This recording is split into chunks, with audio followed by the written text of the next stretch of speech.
then his motivation for searching and then arresting by putting her in the car and taking her back to her mother's house, that's not justification. Clearly, this is a violation of law. And the violation obviously is abduction if she goes with him and it isn't at her own volition. And certainly when he says, get into the car, that's pretty strong. What you going to say, no? He told her to get in the car. So he now has her in the car without justification, with no legal search, with no legal arrest, and takes her to her mother's house. Because he wants to search, he says, the garage. Outrageous. Besides the violation, besides the possible crime of abduction, we've got violations of constitutional rights all over the place. Illegal search, illegal arrest. All citizens in this community should be outraged if these allegations turn out to be true. And you saw this young lady. She looks awfully believable, in my estimation.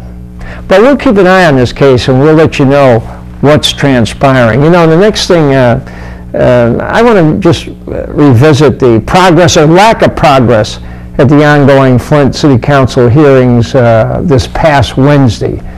They started up again this past Wednesday. And the charges, of course, are made by some malcontents and Williamson haters that Mayor Don Williamson violated the state law by allegedly using city employees to help his wife's unsuccessful state Senate campaign. He claimed, the allegations claim that the employees were directed to fix up a city park for a Patsy Lou Williamson picnic. Now, keep in mind, these allegations in this that they've made are ridiculous. It doesn't mean there isn't a violation of law. It just means that their allegations are ridiculous. The fix-up, which these people complain about that say means that he was trying to help Patsy Lou's campaign. The fix-up included moving chairs and tables from one park to the Woodlawn Burles Park, the location of the picnic, by city employees, and the painting of benches and park equipment by those people that are assigned to do that job. This was a regular procedure of fixing up parks. And like we found out, sometimes they jump ahead on some parks when there's a function. Somebody rents one of the parks, whether it's a church, a picnic, a political rally, whatever it is. They pay for that. And Williamson's people paid for this.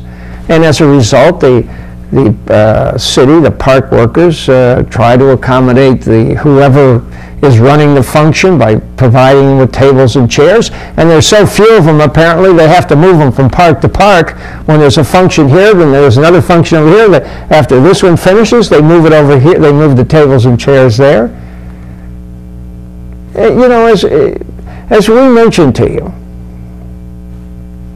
that these allegations of violations under these circumstances, as far as we were concerned, are spurious and did not rise to the level of a crime.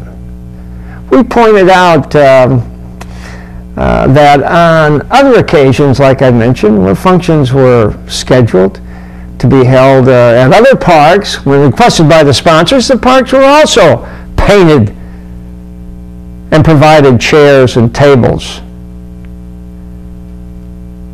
But nothing unusual. We also show you that the painting of the parks, like the colors red, white, and blue, which they complained about because they claimed it was Patsy Lou's colors, this was a common practice when parks were being spiffed up.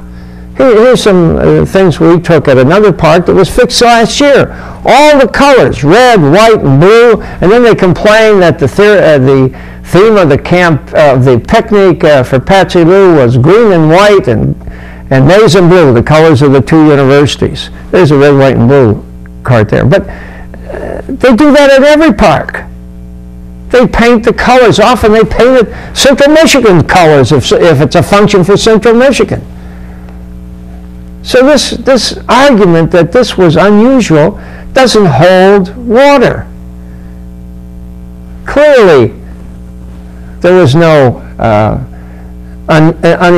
anything unusual about this, which these naysayers of Williamson sets out in their allegations. Now, having said that, we told you the mayor did have an Achilles heel when it came to using city employees to help his wife's campaign. Now, these people didn't mention this. And it doesn't relate to fixing up the parks. It had to do with at least 3 and maybe 4 employees on the mayor's staff who are full-time employees working in churches for months